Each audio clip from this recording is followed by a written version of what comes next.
పుదుచ్చేరిలో కొత్త ప్రభుత్వం కొలువుదీరింది. సీఎంగా 5వ సారి ప్రమాణం చేశారు ఎన్ రంగస్వామి. లోక్ నివాస్లో లెఫ్టినెంట్ గవర్నర్ కైలాష్ నాథన్ ప్రమాణం చేయించారు. ఆయనతో బీజేపీ జాతీయ అధ్యక్షుడు నితిన్ నబీన్ ఈ కార్యక్రమానికి హాజరయ్యారు.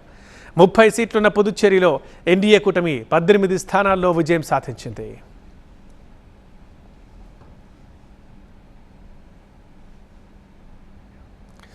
రంగస్వామి కేబినెట్లో యానాం ఎమ్మెల్యే మల్లాడి కృష్ణారావు ప్రమాణం చేశారు.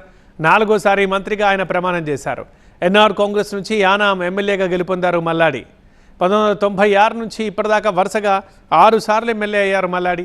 3 సార్లు ఉత్తమ ఎమ్మెల్యే పురస్కారం అందుకున్నారు. కాపాడుతానని పుదుచ్చేరి కేంద్ర పాలిత ప్రాంత మంత్రిగా నా కర్తవ్యాన్ని శ్రద్ధతో అంతఃకరణ శుద్ధితో నిర్వహిస్తానని భయం కానీ పక్షపాతం కానీ రాగద్వేషం కానీ లేకుండా రాజ్యాంగాన్ని శాసనాలను అనుసరించి ప్రజలందరికీ న్యాయం చేస్తానని దైవ సాక్షిగా ప్రమాణం చేస్తూ ఉన్నాను.